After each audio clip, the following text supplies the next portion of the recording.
आज की वीडियो में हम करेंगे क्लास 11th की एक्सरसाइज 8.1। इसमें हमारे पास कुछ क्वेश्चन दे रखे हैं। पिछली क्लास में हमने इसका इंट्रोडक्शन देख लिया सीक्वेंस एंड सीरीज़ का। उसमें हमने जाना कि सीक्वेंस क्या होता है और सीरीज़ क्या होती है, सम ऑफ सीरीज़ क्या होती है वो भी जान लिया। फाइनाइट और इनफाइनाइट टर्म्स क्या होते हैं, मतलब फाइनाइट और इनफाइनाइट सीक्वेंस या सीरीज़ क्या होती हैं,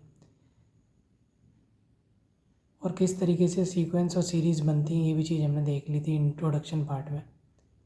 एक चीज़ और बतानी थी, वो रह गई थी कि कोई भी सीक्वेंस अगर एक पर्टिकुलर पैटर्न फॉलो करता है तो उसे प्रोग्रेशन कहने लगते हैं हम। ये चीज़ हमने अर्थमेटिक प्रोग्रेशन में भी देखी थी, एपी जब हमने पढ़ा था 10th क्लास में। ऐसे ही इसमें आप जीपी पढ़ोगे। एक एचपी भी होता है जो हार्मोनिक प्रोग्रेशन होता है, वो शायद आपके सिलेबस में नहीं है। तो इस तरीके की चीज़ें हैं। किसी ने मेरी एक वीडियो शेयर की थी, ये मतलब इससे पिछली वाली, तो उसके लिए थैंक यू, क्योंकि कमेंट सेक्शन में उसका रिप्लाई हो नहीं पा रहा था, इसलिए मैं थैंक यू नहीं बोल पाया, तो उसके लिए थैंक यू। तो ऐसे अगर वीडियो अच्छी लगा करे तो कमेंट वगैरह कर दिया करो, अच्छा लगता है। और देखते रहो, और डाउट है तो भी कमेंट कर दो।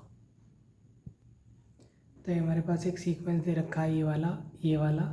इन दोनों सीक्वेंस का हमारे पास एक जनरल रूल है, एल्जेब्रिक एक्सप्रेशन में एक जनरल रूल दे रखा है, एक फंक्शन की तरीके से दे रखा है। इसकी मदद से हमें पहले 5 टर्म्स बताने हैं। तो देखिए करते हैं। तो पहला क्वेश्चन, पहले 5 टर्म बताने हैं। एन क्या है, नेचुरल नंबर तो 1 से शुरू होता है, एन बराबर 1 रखते हैं। तो A1 आ गया 1 इंटू 1+2 यानी 3, एन बराबर 2। A2 आ गया 2, 2+2, 2 गुणा 4 8, ठीक। एन बराबर 3, 3 A3 15।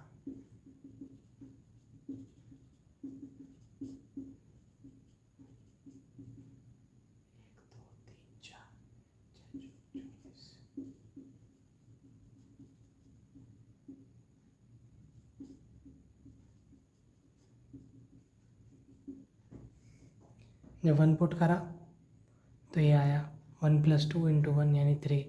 जब 2 पुट करा तो 2 गुणा 4 8, 3 पुट करा तो 3 और 2 5 दिए 15, 4 पुट करा तो 4 और 2 6 24, 5 और 2 7 पंजे 35। ये वाला जो 2 चल रहा है ना, ये सब जगह 2 जो है, ये वाला 2 है। तो हमारे पास सीक्वेंस क्या बन गया, 3 8 15 24 35 एंड सो ऑन। तो पहला हो गया, इसे मिटा देते हैं। अब ये वाला करते हैं तो हो गया।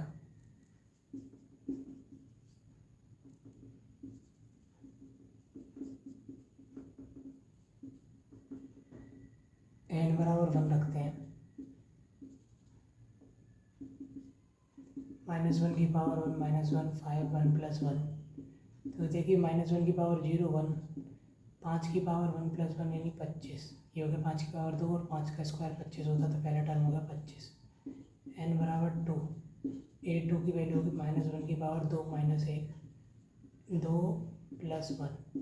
ये होगा -1 की पावर 1 यानी -1 इंटू ये होगा 125 यानी माइनस के 125।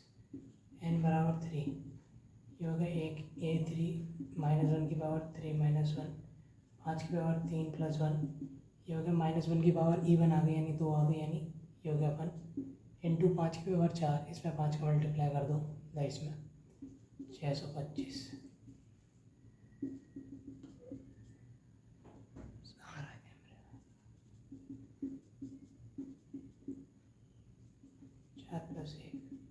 ये देखो ऑड पावर होगी, फिर से माइनस आ जाएगा। 5 की पावर 5, इसमें 5 को मल्टीप्लाई करेंगे तो 3125। ऐसे ही यहाँ पर लिख देता हूँ, ये 5 -1 की पावर 5 -1, 5 की पावर 6, ये हो गई फिर से पावर इवन, तो 1 इंटू 5 की पावर 6, इसमें 5 को मल्टीप्लाई कर दो 3125 में, 5 5 25, 5 2 10, 5 एकम 5, 5 दिया 15, 1556 यानी 15 625। तो अगर गौर से देंगे तो 5 का मल्टीप्लाई हो रहा है, अल्टरनेट माइनस आ रहा है, तो 25 -125 625 माइनस 3125 15,625 डॉट डॉट डॉट। ये हो गया हमारे पास दूसरा। अब इसमें हमें 7वां टर्म पूछा है बस हमसे, ये अगला क्वेश्चन है। ये वाले क्वेश्चन जो थे वो 6ठे क्वेश्चन तक थे, ये 8वां क्वेश्चन है। 7वां टर्म पूछा है, तो ये 7 की वैल्यू निकाल दो। 7 स्क्वायर 2 की पावर 7, अरे भाई 49। 2 की पावर 7 का क्या मतलब है? 2 की पावर 5 होता है 32, फिर उसमें 2 का मल्टीप्लाई 64, 128। 49/128 इसका आंसर।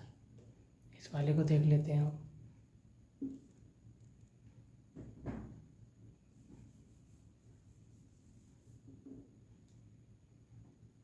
इसमें हमारे पास क्या है, ये एक रिकरेंस रिलेशन है।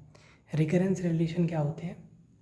एक वैल्यू डालो, उससे अगली वैल्यू निकल जाए, मतलब एक वैल्यू दूसरी वैल्यू से एसोसिएट करे। देखो यहाँ पर कोई वैल्यू डालूंगा तो ये वाली वैल्यू मिल जाएगी। अभी मैं करके दिखाता हूँ, आपको समझ में आ जाएगा। ये बराबर 3 दे रखा है,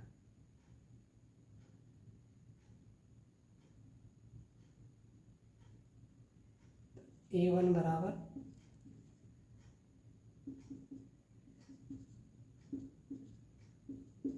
एक मिनट रुको, मैंने शायद अधूरा क्वेश्चन उतार लिया है, कुछ गड़बड़ है। इसे बाद में मैं किसी शॉर्ट में डाल दूँगा, तो इस क्वेश्चन को हटा देता हूँ यहाँ से।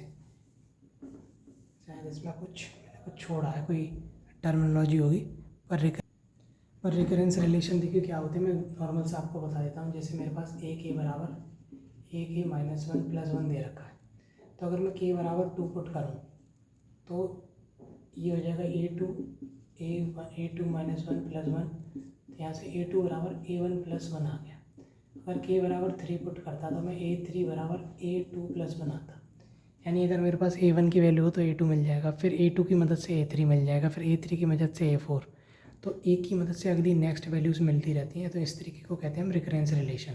रिलेशन है ना, एक रिलेशन, इसमें और इसमें रिलेशन है, इसलिए रिलेशन कह रहे हैं इसे, रिकरेंस रिलेशन।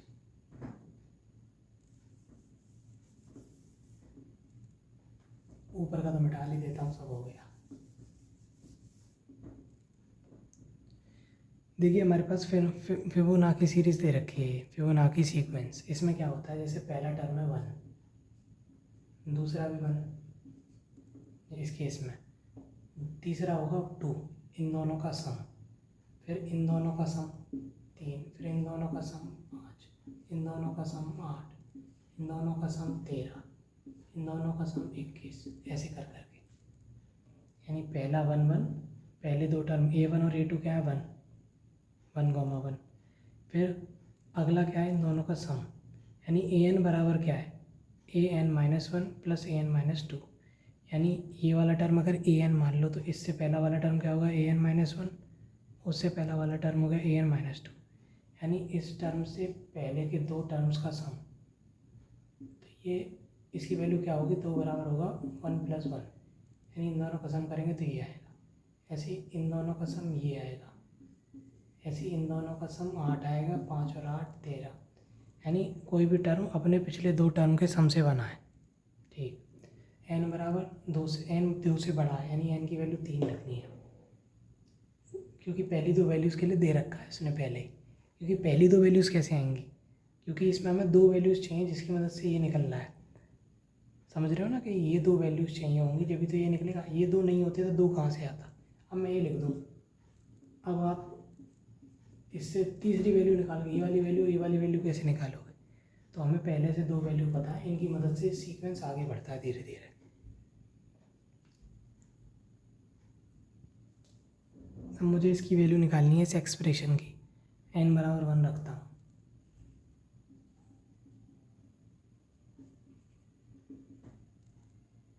इसकी वैल्यू 1 है, इसकी भी 1 है, 1/1 बराबर 1। n बराबर 2, इसकी वैल्यू कैसे निकलेगी, इसकी वैल्यू होगी A2, 3 में से 1 गया 2, + 3 में से 2 गए 1, इन दोनों की वैल्यू 1 + 1/1 यानी 2/1 यानी 2। ठीक, अब मुझे यहाँ पे लिख देता हूँ n बराबर 3 की वैल्यू A4/A3 A4 की वैल्यू क्या होगी, A3 प्लस A2, ये 2 है, ये 1 है, ये 2 है, 3/2। n बराबर 4 की वैल्यू 5, 4 प्लस 3, 4 की वैल्यू हमने निकाली है, नहीं निकाली है, हमने किसकी वैल्यू निकाली थी,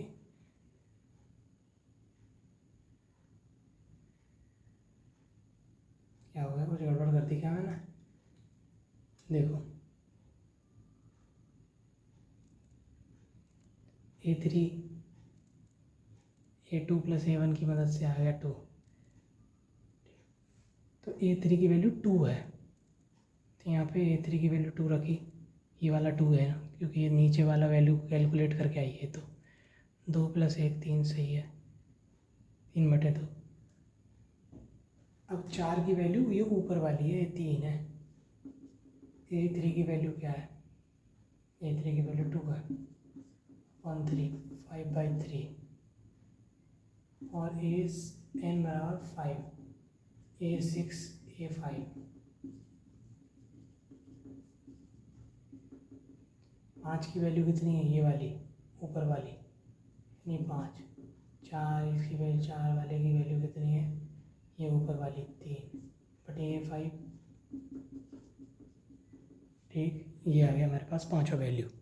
कहने का क्या मतलब था, ये हमारे पास सीक्वेंस था जिसकी फिबोनाची सीक्वेंस था हमारे पास, फिबोनाची, इसमें ये दे रखा था, इसकी मदद से ये वाली ऊपर नीचे वाली वैल्यूज़ निकाली और इसको कैलकुलेट किया। जैसे n बराबर 1 रखने पर A2/A1 हो गया, A2 की वैल्यू 1 है और A1 की वैल्यू 1 है, तो 1/1 1।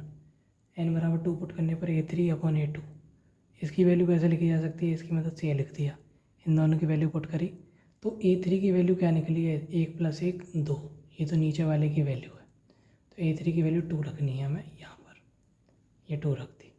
अब यहाँ पर A4 की वैल्यू 3 आई है ऊपर, तो यहाँ पर 3 रखेंगे, ऐसे ही A5 की वैल्यू 5 आई है, तो यहाँ पर 5 रखेंगे, ठीक। तो ये हमें सॉल्व करना था। मिलते हैं आपसे अगली वीडियो में, तब तक के लिए बहुत बहुत धन्यवाद।